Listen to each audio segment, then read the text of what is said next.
Welcome, everybody, for today's webinar, Federal Food Budget Cuts, What Do They Mean for New York State? This webinar is being hosted by Hunger Free America. We are a nonpartisan national nonprofit group working to enact the policies and programs to end domestic hunger and ensure that all Americans have access to sufficient, nutritious food. My name is Kim Mascaratolo. I am the State Policy Director for Hunger Free America. We are also going to be joined shortly by Joel Berg, who is the CEO of Hunger Free America, and Jeffrey Christ, who, along with his family, owns Christ Brothers Orchards. So we're really excited to have everybody. We are going to get to them momentarily. The goal of today's webinar is to delve into the recently passed budget reconciliation bill and discuss its impact on New York State. I want to offer a brief disclaimer. This bill is large and complex, and there were several last-minute additions and changes. And so while we've done plenty of research, we still consider this webinar to be preliminary, and we will continue to examine the bill and its impact as we move forward. So I want to take a look at today's agenda.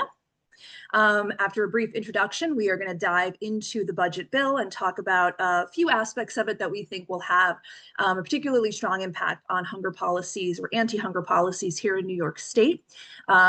Joel and Jeff are then going to have a conversation about its impact on local farmers.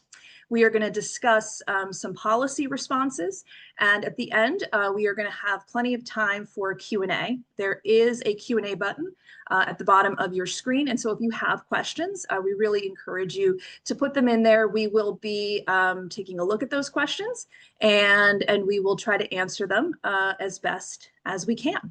So let's move ahead. So before we jump into the bill itself, I want to give you some facts about SNAP in New York. Close to 3 million New York residents, or about 15% of the state population, received SNAP in 2024. 52% of SNAP participants in New York are families with children. 46% of SNAP participants are in families with members who are older adults or disabled. And 31% of SNAP recipients are in working families.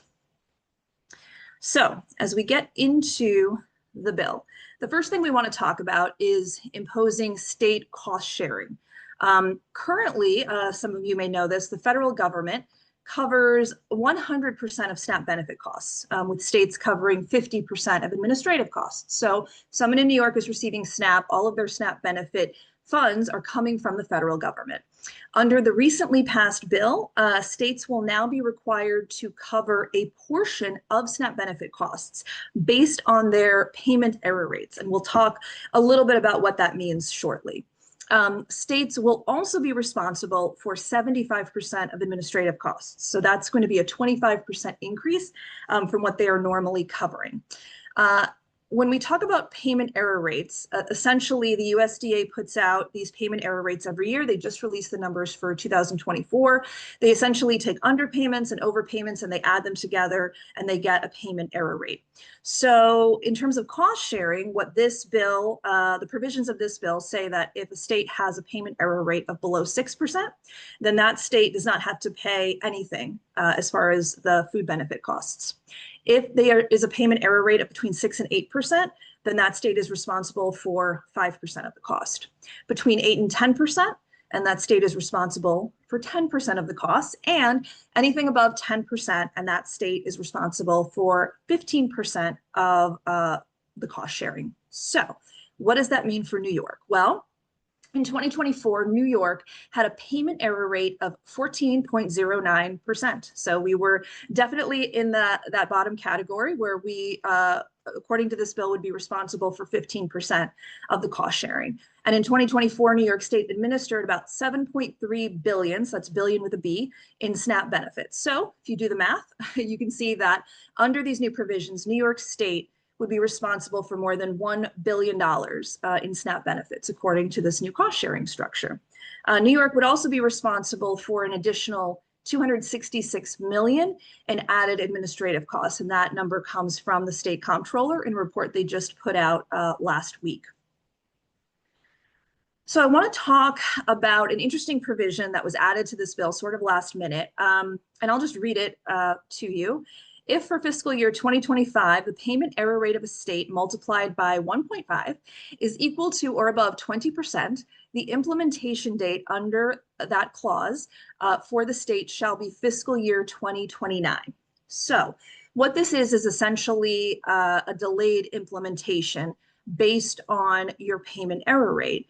And as you can see, states with higher than normal payment error rates, multiplying 1.5, getting above 20%, would actually have delayed implementation. And it's a bit strange that implementation would be delayed for states with unusually high payment error rates. But this next slide might help explain it a little bit better. These are the states that would be included in this exemption. Alaska actually has the highest payment error rate in the country, close to 25%. But all of the states and the District of Columbia listed here, including New York, have a high enough payment error rate that they would be included in this provision. So essentially, according to this bill, assuming our payment error rates don't decrease significantly and stay at 14 or so percent, New York could potentially delay implementation of this cost sharing until 2029 or possibly even 2030. So we want to talk a little bit about ending SNAP's ability to increase SNAP allotments in conjunction with a raise in food prices. This bill would essentially limit increases in the Thrifty Food Plan. That's the program that determines SNAP benefit amounts. So this means the USDA would essentially no longer be able to increase SNAP allotments in response to increasing food prices. Food costs in the New York City metropolitan area rose by more than 56% in the last 10 years between the 2012-2013 years and 2022-2023. And grocery prices in the New York metropolitan area went up more than 3% just in the last year between March of 2024 and March of 2025. So as we can see, food prices, will potentially continue to increase. And if they do, whether it's because of inflation or other reasons, USDA will no longer have the ability to raise SNAP allotments in order to make up for that difference. We want to talk about expanding the work reporting requirements. And we refer at HFA, we refer to it not as work requirements, but work reporting requirements, because that is what it is. So under current federal law, SNAP recipients who are considered able-bodied between the ages of 18 and 54 without children are subject to strict work reporting requirements. This bill raises that upper age limit for this requirement to 64. So a pretty big increase there. And it also changes the functional definition of dependent child from under 18 years of age to under 14. I had said that we are still examining this bill. We have reached out to OTDA to try to give us some data in terms of how many SNAP recipients in New York State currently fall into these categories, folks between 54 and 64, as well as families with children between the ages of 14 and 18. So we are still awaiting that data, but as soon as we get it, we will be able to provide more specific information about exactly how many people in New York State would be impacted by this change. And the final thing that we want to touch upon specifically in this bill, although there are many things in this bill and plenty of things we could talk about, but the final thing that we just wanted to touch on is the elimination of a key nutrition education program. This bill will entirely eliminate the SNAP Nutrition Education Program, or known as SNAP-Ed. So SNAP-Ed partners with state and local organizations to put on nutrition education classes, do social marketing campaigns, basically focused on trying to help people eat healthier. In New York State, that is called SNAP-Ed. The New York SNAP-Ed teaches people how to shop for and cook healthy meals on a limited budget. It gives people the tools to make nutritious food choices and choose a physically active lifestyle. In 2024, SNAP-Ed New York hosted more than 13,000 nutrition workshops and reached more than 200,000 people. For fiscal year 2025, the state was actually allocated more than $30 million from the federal government for this program. And for fiscal year 2026, we're actually allocated a little bit more, $31 million. However, In the reconciliation bill that just passed, this program essentially sunsets this year. So after 2025, there will be no more SNAP Ed program. So that is additional funding that the state had been receiving from the federal government that they will now no longer be receiving. And so if the state wanted to continue that program, that funding would need to come directly from the state. So as I said, there are a lot of provisions in this bill that could potentially affect New Yorkers. We are still looking into it and doing detailed analysis, but we wanted to focus on these four main sections because we think that they will have a significant impact on New York State in terms of funding for these programs and also in terms of people in New York State potentially losing eligibility for SNAP.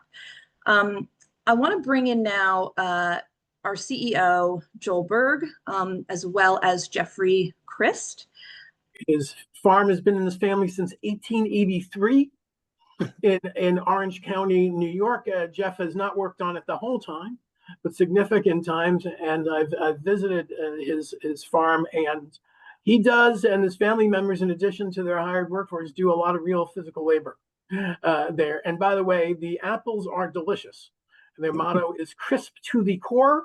And I pride myself on being an apple aficionado. I've been fortunate to travel a lot. I've eaten apples around the world. I am partial to New York State apples, and particularly partial to Jeff's apples. Anything where you have you get maybe a good bite and then mushy in the rest of the apple isn't as crisp to the core as it should be. So I want to thank you and for those delicious apples, but more importantly, speaking out on these issues and all your work to really promote family farms and medium-sized agriculture in New York. Let me speak plainly about the hypocrisy of the bill and the bad public policies of the bill. They didn't say, gee, we want to make public policy changes X, Y, and Z. How much will they cost? They said, we want to save nearly $100 billion in SNAP, about 2/3 of which will pay for tax cuts that benefit the wealthy mostly, and 1/3 of it for agriculture subsidies, mostly to large what we call program crops, wheat, corn, soybeans,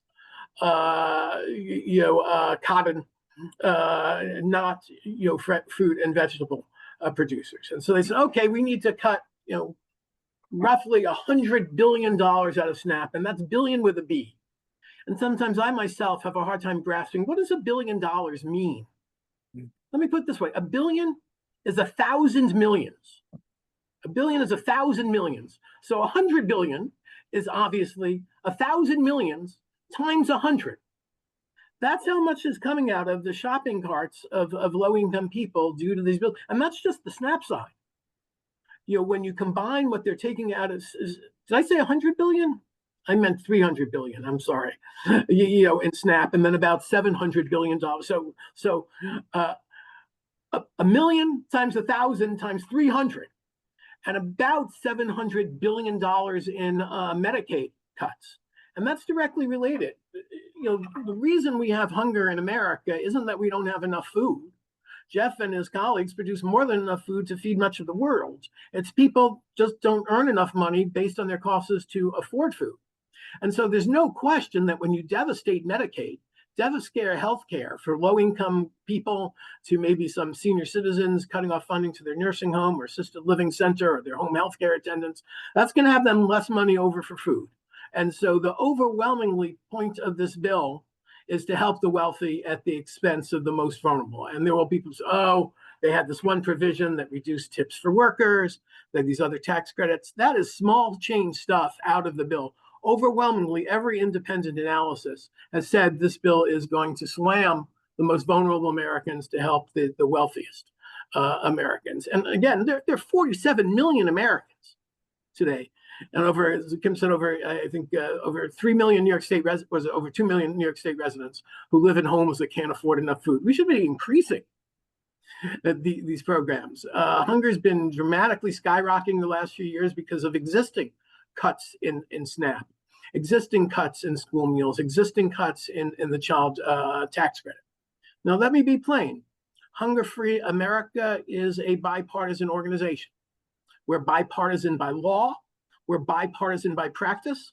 When there have been Democrats that have not pushed policies we thought were aggressive enough, needed to fight hunger, or they reached accommodations that cut these programs, we criticize them. But we also call them like we see them, and we call them based on reality. And just the plain reality is, and I'm speaking for myself, not for Jeff, just speaking for Hunger Free America, but it's just a factual statement that every single Democrat in the House of Representatives voted no. Every single every single Democrat in the US Senate voted no. On the House side, 3 Republicans voted no out of hundreds, and 2 of them did it because they thought the cuts weren't big enough.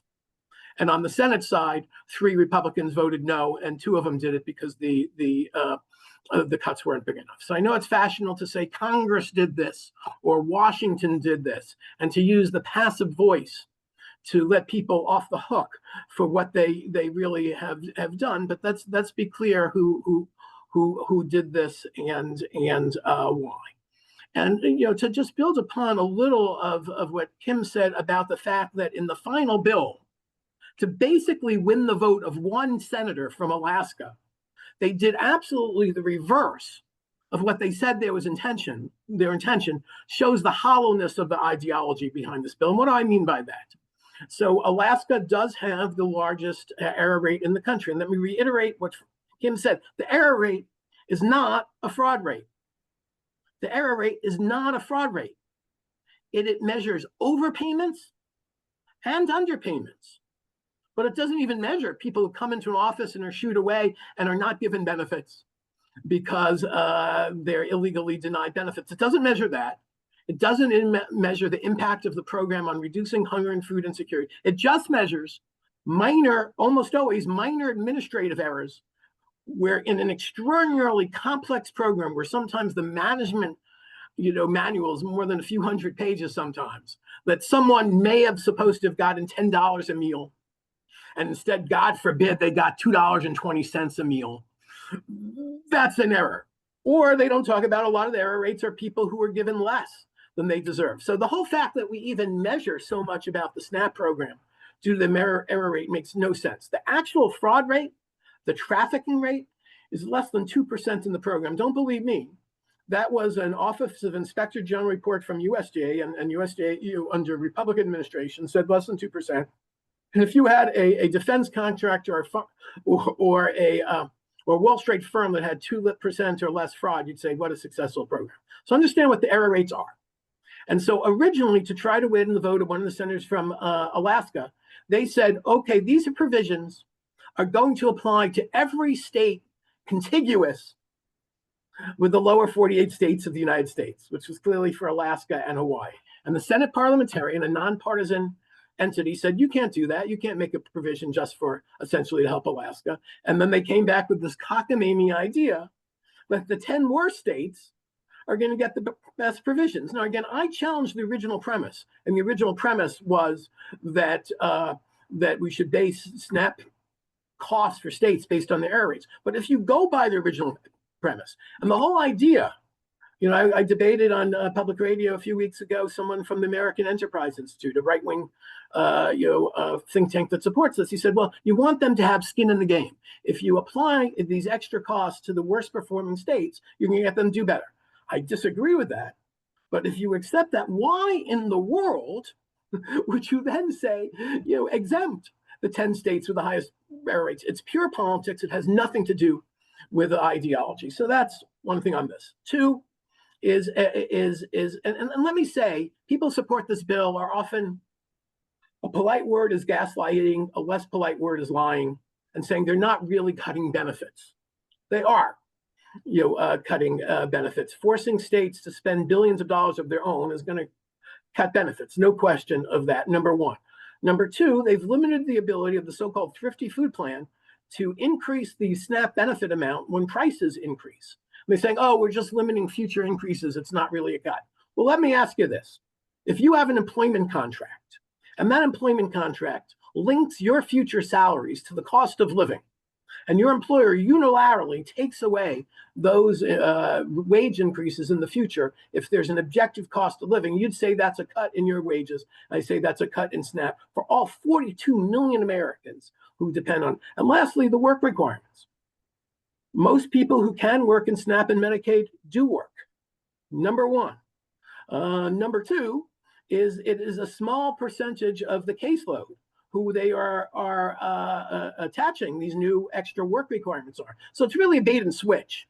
They're implying that their cuts are to undocumented immigrants, when in fact, under current law, undocumented immigrants can't get SNAP and don't get SNAP. They claim it's waste, fraud, and abuse. But as Kelm told you, most people on the programs are seniors, people with disabilities, veterans, working, people, and they're not waste, fraud, and abuse. And they claim, well, it's just this extra work requirements, and that's a small percentage of their cuts.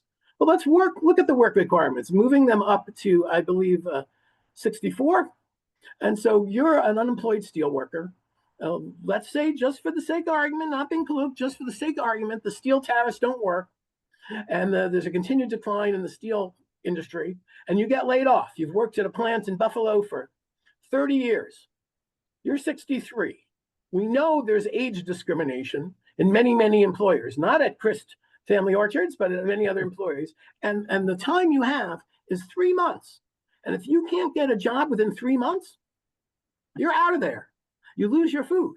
And the other work requirements for kids over 14, for wealthier families, the conservative line is work is the most important thing, to work inside the home and raise the kids.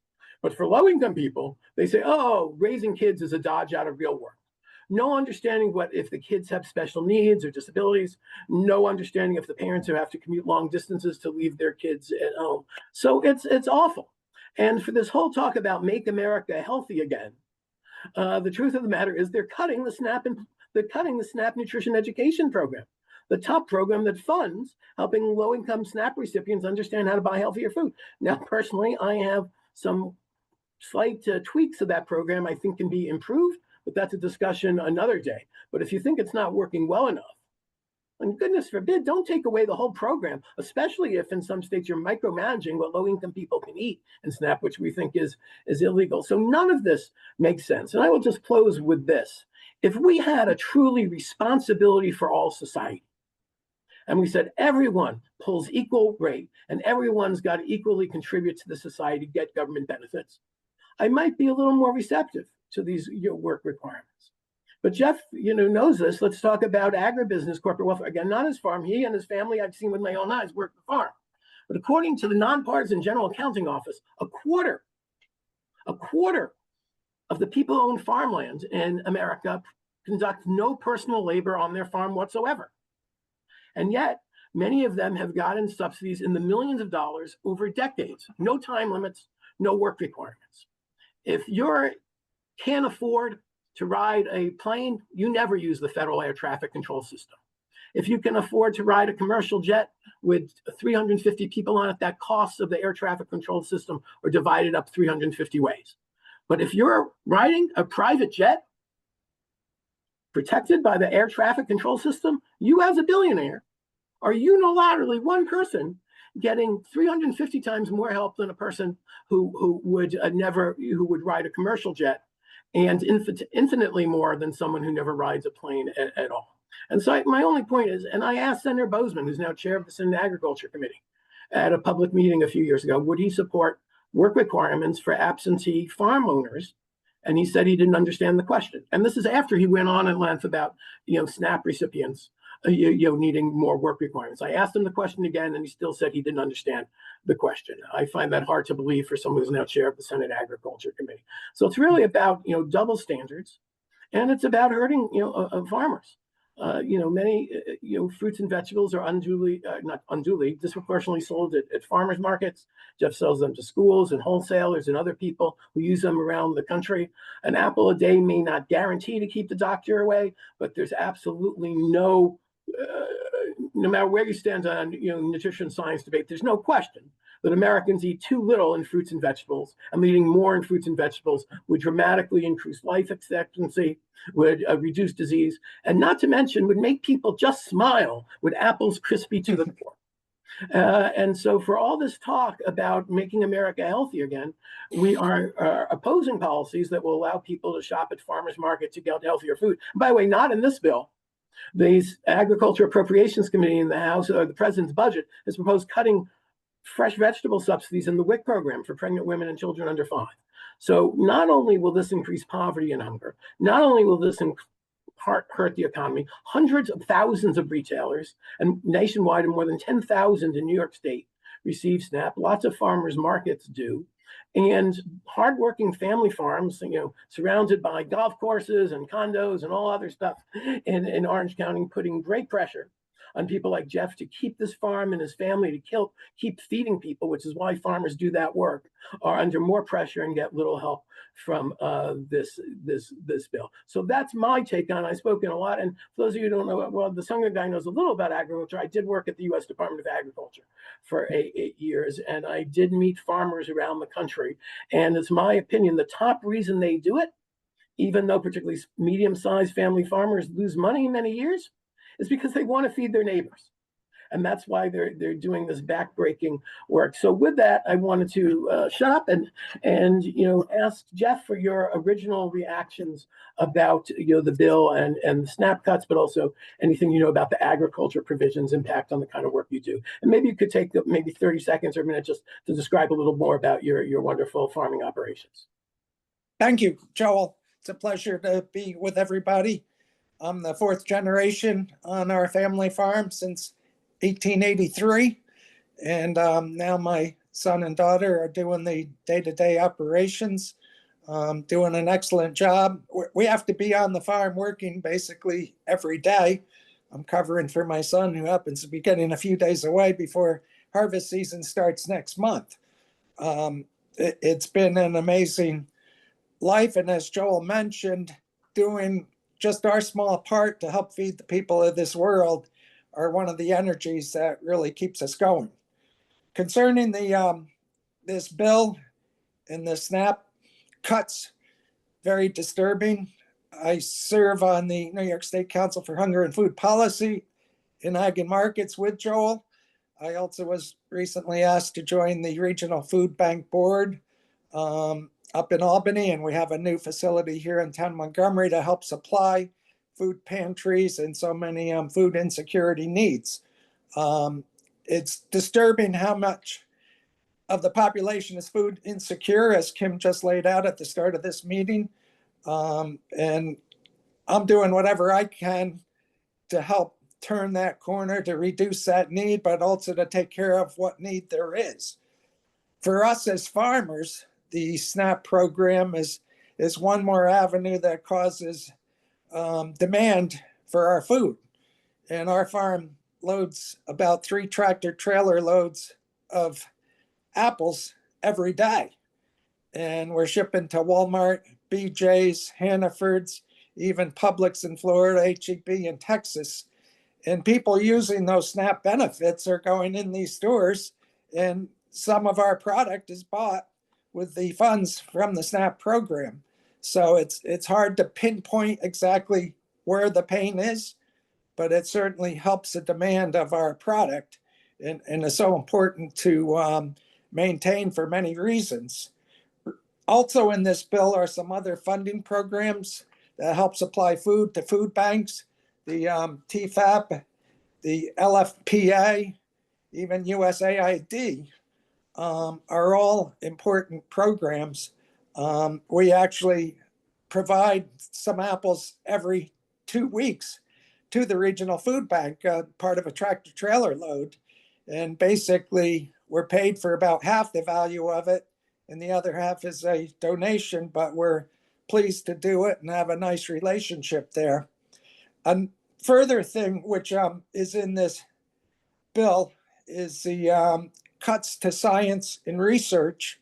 Cornell is one of our basic partners, and every year of research causes us to improve, to stay competitive with growing, storing, and packing apples with the rest of the world. And we change it based on that research each year, just a little bit. My daughter is talking to the scientists at Cornell about our pest management program most every week. The storage of apples has now gotten to the level of being 12 months a year, which is required by our most important customers. 4 years ago, we couldn't do that. The Cornell apple storage expert helped us learn how to do it with temperature and levels of oxygen. So just the basic foundation to our livelihood going forward. Maybe I'll be quiet a sec, Joel, and I don't know if you want to move on to the next. Well, one question, as you know, the Trump administration took away about $1 billion from a program that purchased fruits and vegetables from farmers to give directly to food banks. Were you affected by that at all? Yes, definitely. It could impact that 50% payment we get for the apples we ship every 2 weeks to the food bank. Great. Now, you're not waste, fraud, or abuse, are you? No. I hope not. No, you're not. I mean, just an example, I want Jeff on here to have a real life person, a real life farmer who's been doing this work. 1883 with the math, that's what, nearly 150 years or maybe more. My math's bad, just amazing. And I did want to ask you a little about immigration. You're kind enough to have me visit your farm. Your family does a lot of hard work on this. And basically you have a year-long workforce and then a much larger workforce in harvest season. Is that correct? That's correct. We employ about 80 year-round people, but during the growing season, that increases by about 80. And then we bring in a further 80 or so people during the harvest season. And those second 280s right now are mostly guest workers through the federal H-2A guest worker program, very carefully documented by the government. We're inspected, our records are inspected. These people go through a visa process before they enter the country, and they're required to go home either when the work gets done or at the longest after 10 months. We have to go 2 months every year with no guest workers. We're required to use any willing, capable domestic workers that want this work. And we do have some that apply, and we hire them if they qualify. But there's just not very many American workers who want to do the growing and the harvesting and packing of apples. So that's key to our livelihood, and that has evolved with the new documentation rules. So far, the H-2A program appears to be intact. Otherwise, we wouldn't be growing apples in the United States, as far as I can see. And again, that's the temporary guest worker program. And just to reiterate what Jeff said, is people can be here 10 months working on various farms, one or various farms or agriculture operations, and then they have to spend the time and expense to go back to their original country, or at least outside the United States, just to meet, if I can say, these cockamamie requirements. And I was on vacation the other day in San Miguel Allende, Mexico, which some of you know has a lot of American expats, has some serious money there, but also has a lot of people living in poverty. And at the bus station, I saw an ad for the cities that you could take a bus from there to, which would have been days of travel. And some normal ones, okay, Miami, Houston, Dallas. And then I saw Garden City, Kansas. That's a town with 11,000 people in it. And having briefly lived in Kansas, I knew what made Garden City, Kansas important. It's got a large livestock industry there, a lot of packing plants there, feedlots and packing plants there. And so their workforce relies on people often traveling long distances by bus. And by the way, the bus company would give you an advance that they would charge interest from. If you didn't have money out of your pocket for the ticket, they'd loan it to you and give you the money back later. That's how broke these folks are. And I don't want to get too bogged down in the debate of immigration, but people, like my grandparents, all of whom were immigrants who came to this country and worked their tail off, the idea that you're going to take a 2-day bus trip to work in a packing plant in Kansas, or goodness knows how long it would take to get to Orange County, New York. I think we really need to examine who's lazy and who's a hard worker.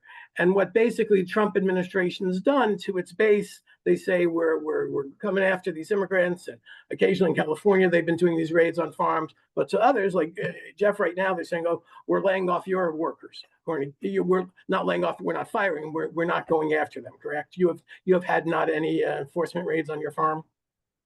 Not enforcement raids. We've had some requirements that we respond to with lists of workers, term of employment, and there have been some visits to farms by immigration, even right here in the Hudson Valley. Okay. Well, we want to open up for questions. I don't know if Kim, you want to moderate first the questions we have in the webinar, chat, and then open up for anyone else. Yeah, so just give me 1 second. So before we actually get to questions, I just wanted to go through briefly a little policy rundown here in New York State, if that's all right. So if you give me just a moment, I am gonna share my screen once again. I just wanted to talk really briefly, and then we will get to questions because I want to make sure that folks have time to. There are already some questions actually in the Q&A section, and I'm sure there will be more. Just wanted to talk really briefly about some current New York State bills that are in the state legislature related specifically to these issues. There is a SNAP minimum benefit bill. This is essentially a program that would ensure that folks, even who are eligible for SNAP, who are receiving SNAP, but who don't quite receive $100 a month, it would create a $100 SNAP minimum. Some folks earn as little as $23 a month, or receive as little as $23 a month in SNAP, even though they are eligible.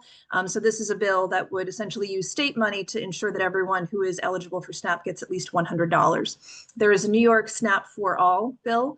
This would essentially be a SNAP-like program, but administered and run by the state. California, I believe, has a program like this that's already in effect.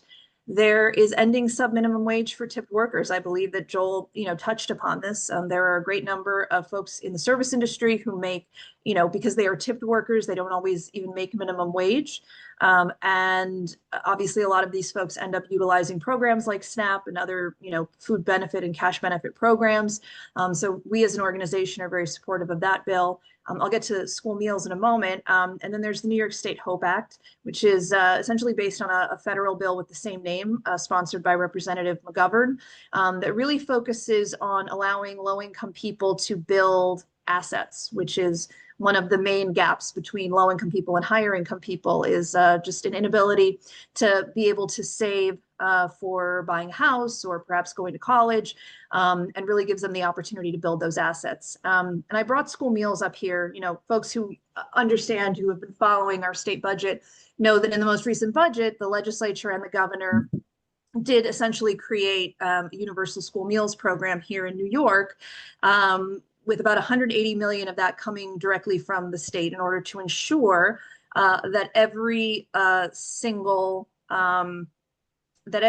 student, regardless of how much money their parents make or anything like that, have the ability to get a free breakfast and a free lunch. This is based on a program that's known as the Community Eligibility Provision. Essentially, this allows schools or school districts who have at least 25% of their students who are eligible for SNAP and receiving SNAP, that if you reach that 25% threshold, then that school can offer free breakfast and lunch to essentially any student in that school or in that district. And the only reason I bring that up is because, as we discussed earlier, once the provisions of this bill go into effect, it is highly likely that there are potentially folks who will no longer be eligible for, no longer able to receive SNAP. And so if those numbers go down, then we could see schools that would no longer meet the community eligibility provision, and that would be problematic because suddenly schools that had been eligible for these federal funds would no longer be eligible. And so I, primarily bring that up just to say that, there are ripple effects from this bill. And while universal school meals may not be specifically mentioned, if we lower eligibility, if less folks are eligible, and if fewer folks are able to receive SNAP,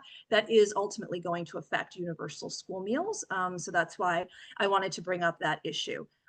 So with that said, I know we don't have that much time left in this webinar, and I did want to get to questions. So I'm going to stop sharing my screen now. And a few folks had already asked some questions. The first question, it's always the question everyone asks, is will the slides be available? Yes. Anybody who registered for this webinar will receive an email, and we will include a copy of all of the slides, so you will have all of that information as well. A couple of technical questions that were brought up that I think we can answer. So when we spoke about payment error rates, and we said that anybody making, any state that had an error rate below 6% would not be responsible for any cost sharing. And somebody very smartly asked, do any states have less than 6%? They do actually, and I do happen to have that information. There are, I believe, 8 states and 1 territory that are under the 6% rate as of 2024. And I can tell you those states are Idaho, Nebraska, Nevada, South Dakota, Utah, Vermont, the Virgin Islands, Wisconsin, and Wyoming. I will include that information as well. I already put that chat in the. Oh, you put it in there already. Fabulous. Thank you. I'm Joel, a helpful CEO on occasion. And just say that those states tend to have lower participation rates. So the other egregious thing on this is going to put a lot of pressure on states to actually lower participation among eligible people. Yep. So another question that someone had was whether the 2029 date that I had mentioned applied for both benefits and administrative cost sharing. That's a great question. So technically in the bill, all of these provisions are set to begin in 2028. The delayed implementation provision that we talked about, which would apply to Alaska, New York, and a handful of other states, could potentially delay implementation to 2029 or to 2030. The question was, does that delay also apply to that increase of 25% in administrative costs?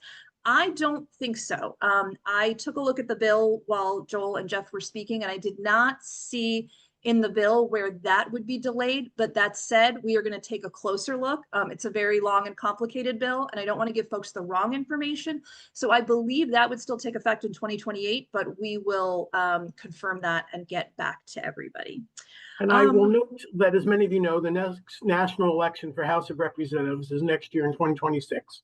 A third of the United States Senate is up for re-election in 2026. So I would never judge people's motivations, but someone might want to theoretically consider whether they possibly delayed the most egregious impacts of this bill until after the next election. And I will say it's at least theoretically possible that a different side takes office in either the House or the Senate in January of 2027, that they could maybe delay or roll back some of these. There's a lot of ifs. A lot of ifs. There was a question, and I don't know if, well, the question was, how are the large supermarket chains reacting?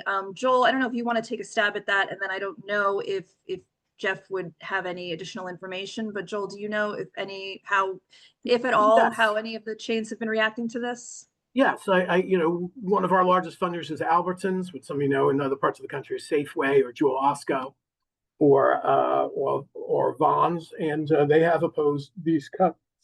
Other food retailers such as Walmart, one of the largest food retailers in America, has opposed these cuts. So a lot of the food industry knows a lot's at stake. Great, thank you. One note, I know you would put it in the chat, Joel, the chat for attendees is actually disabled. So what I will do is the information you included about all of the error rates, I will make sure to send out to everybody when I send out the email about this. One question we had was, assuming the error rate decreases to below the threshold, would that trigger an instant implementation of the clause? So as I said before, all of these provisions are set to begin in 2028. And so to delay implementation to 2029, that would be based on 2025 error rate numbers. And to delay to 2030, that would be based on 2026 payment error rate numbers. And my understanding is that states can choose one or the other. Is that correct, Joel? So it's not a continuous thing. States can either say, hey, look at our 2025 numbers and delay us to 2029, or they can say 2026 and we'll delay to 2030. But I believe you can only do that one time. So it's basically a one-time potential delayed implementation. Honestly, I don't know, but the next time someone asks me, I will. Excellent question. Excellent answer. Let's see. Would the work requirements be delayed till 2028 as well? That is also an excellent question. Off the top of my head, I don't know. I will have to dig into the bill. I believe so. I believe that was part of the price for some so-called moderates supporting it, that the implementation of, certainly for Medicaid, which is going to be the biggest change, are delayed. And I think these others are going to take a few years. And let me point out, the bill doesn't include any more money for job training. Doesn't raise, wages, doesn't increase the, marginally increases the earned income tax credit. So it just, and as Kim said, these are work reporting requirements. So there are a lot of employed people who would actually have to lose work to travel to a government office to report that they're working. Just insane. We have a couple of other questions in here. Joel, there's a question: what will the Farm Bill process look like now that so many SNAP provisions have already been included in the reconciliation bill? I think the Farm Bill will be much easier now, is basically divvying up the spoils for large agribusinesses. Again, what was holding up the Farm Bill was the money for it. And they found, $60 extra billion for it.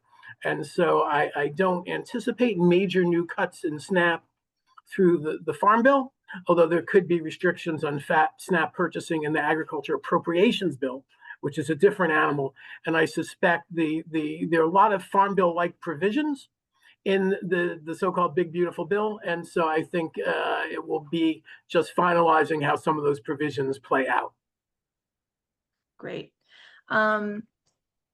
If the House and Senate were to turn over in the midterms and the next presidential election were to turn as well, somebody asks, how long would it take to recover from this bill once implemented? This is sort of a hypothetical question, but Joel, I'm sure you probably have thoughts on this. Well, theoretically, if there was first of all, theoretically, a Democratic House or Senate could try to negotiate with President Trump even, in January 2027, on these provisions. But let's say, hypothetically, a Democrat wins the presidency and the Democrats take control of the Senate and the House. They could, pass and sign into law this new bill on January 21st, January 21st, 2029. I believe, and some of the provisions, such as the funding increases, could be reversed pretty quickly. But some of the other things, like the reducing the caseload to meet these requirements for the penalties, could take years and years and years to reverse, and maybe never even be reimbursed, just because the states, took these actions. Somebody had a question. They asked, would the COLA, which is cost of living increase, continue for SNAP under this bill? I'm not sure if that's a reference to the Thrifty Food Plan or if COLA plays a role in this, but Joel, there's a separate provision on cost of living increases that's different than the COLA, much smaller. And I don't know that's affected, but I will triple check that. Great. There's a question about, do you think the states will be able to cover their increased share of SNAP costs? I mean, we went over the numbers for New York. I think, and Joel, you can jump in here as well. I mean, I think New York is fortunate in that we have a large enough budget that hopefully we would, be able to, cover those costs. It wouldn't, obviously it would mean taking funding from something else, but Joel, I assume there are states that if this is implemented, will simply not be able to administer SNAP. Yeah, and I wouldn't be sanguine about New York. It took us, a decade to get $430 million a year in New York for universal school meals. So the idea that the state would find an extra few billion and there is not by any means even a supposedly progressive state that they would, the argument that if you raise taxes on the rich, they'll move elsewhere. I don't know that's factually true.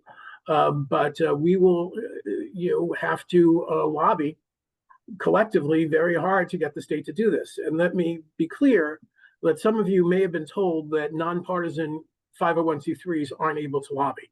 That's not factually correct. You're not able to take sides in partisan political campaigns, but you almost certainly are able to lobby, and we'd be, and build grassroots supports for, state taking action. And we'd like to work with any of you on that. There is a question, what kind of strain will this put on community resources, local food banks and pantries, and how can these agencies increase resilience and impact? I mean, obviously, I think the answer is it's going to have a devastating impact on a lot of these organizations, especially ones who, as Jeff was talking about, are able to purchase from local farms at a discounted rate. A lot of those, even if it's not specifically in this reconciliation bill, a lot of those programs have been slashed by the federal government. Joel, do you have anything to add on that? Yeah, just I hope no one gets into the Frank Capra-esque mode that we're trained in America, that everything's going to have a happy ending, that the mean banker cuts off the funding, but then everyone's going to pass around a hat and everything will be fine in the end. And Jimmy Stewart realizes everything's great always. The truth of the matter is, in the real world, not a Hollywood movie, low-income people suffer more. And the truth is that Claire, the CEO of Feeding America, has calculated that SNAP dollars alone equal 10 times the dollar amount of food distributed by every Feeding America food bank and their member agencies. I've calculated that when you add in WIC and school meals and some other federal hunger programs, including federal commodities, the federal safety net equals 17 times the dollar amount of food distributed by every charity in America. So make no mistake about it. Even if we're highly successful in getting New York and other states to step up to the plate, do more. Even if we're ridiculously successful in getting businesses and other people to donate more, low-income people are going to suffer more. I wish I had a happier message, but that's why The Daily Show once called me Mr. Frowny Pants. There was a question about who enforces the work reporting requirements. I mean, that's just the federal government, but Joel, do you know specifically who enforces federal government those? through the states? And in most states, the state government directly runs the SNAP program. In New York State, the state government runs the SNAP program through what we call social service districts. In New York City, that's the Human Resources Administration. So, Staten Island, Bronx, Manhattan, Brooklyn, and Queens are all New York City, all one social service district. And outside of New York City, it is individual state governments. I'm sorry, individual county governments. So inside of New York City, it will be the city government who's responsible for enforcing them. Outside of New York City, it will be individual county governments. Are there any provisions to cutting supplementary programs like the FMNP and other similar programs? Joel, do you know? I do not. Okay, I don't know either, but we are saving all of these questions, so anything we don't know, we will make sure to find out and let again, folks... some of those programs, and for those who don't know, FMNP, the Farmers Market Nutrition Program, slightly similar but somewhat different than the GusNIP program that gives people extra money to buy food at farmers markets. Those will likely be funded through the Agriculture Appropriations Bill, which hasn't made its way through Congress yet, but we're looking carefully.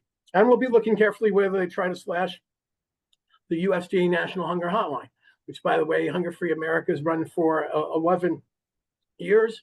And the Trump administration gave us 8 hours notice, no explanation, that they're cutting off the service to the American people entirely. We sued them. We had a federal court hearing yesterday in DC, and USDA has 2 weeks to report back to the judge what efforts they are taking to restore that funding. Not necessarily to us, but to some hunger group. So we have time for one more question, and the final question is going to come from our friend Ryan Healy. It is, given the fiscal implications for New York State and how this affects state level initiatives, are there non-SNAP opportunities in New York to reduce hunger and poverty, wages, housing, healthcare?